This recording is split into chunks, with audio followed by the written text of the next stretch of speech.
abusers to new congregations without warning. What about public perception? Leaders may fear that reports of abuse will destroy the trust of congregants and the wider community.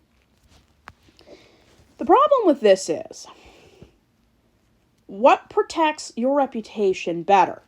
Hiding, lying, and threatening, or confronting, removing, separating, and publicly making a statement?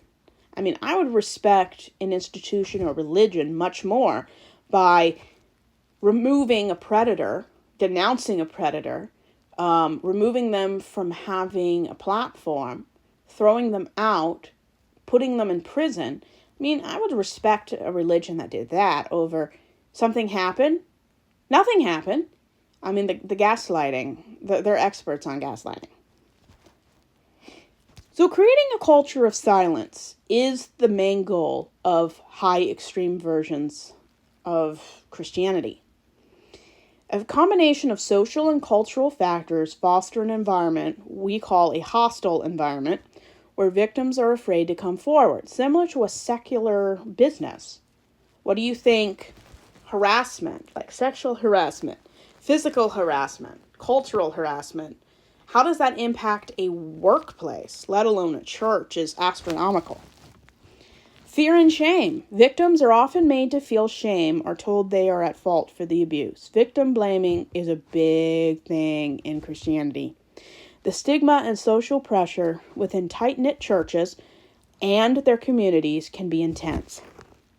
This is why purity culture, male-centered patriarchy is so effective. It shouldn't be, but it's very effective.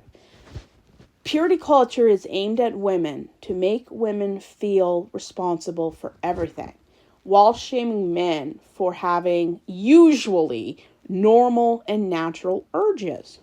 There's a lot of people in Christianity that do not have normal behavioral urges.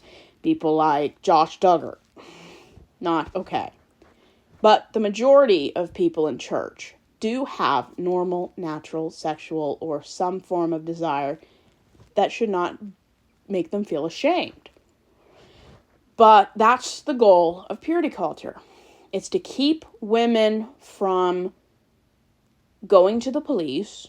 It's to keep them feeling dirty.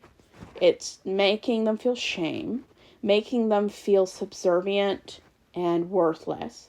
People are less likely to confront their attacker in court if they feel like crap.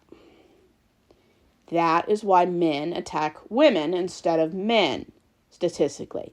It's easier to beat up and get away with something if the person's body mass is much smaller than yours, which is why grown men beat up children and their wives, not other men. Victims are made to feel shame, and victim blaming is very effective. Cognitive dissonance. When abuse occurs within a church, it can challenge members' perceptions of their community as a force for good.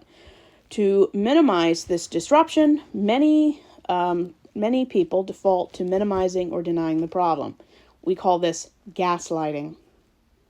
They want to affect the trust you have concerning your own perception and point of view.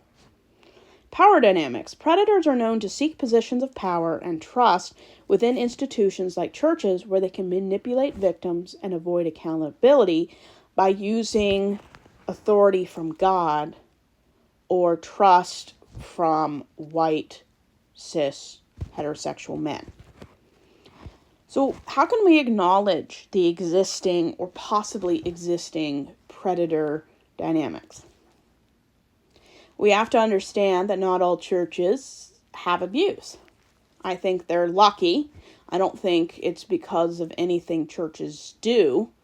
I think it's luck, and the people in charge take things seriously. And within one generation, that can all change. You elect the wrong person into a position of power, doesn't take very long. So in recent years, many within the Baptist community have actively worked to address these kind of problems. The SBC, the Southern Baptist Convention, investigation commissioned by the SBC exposed decades of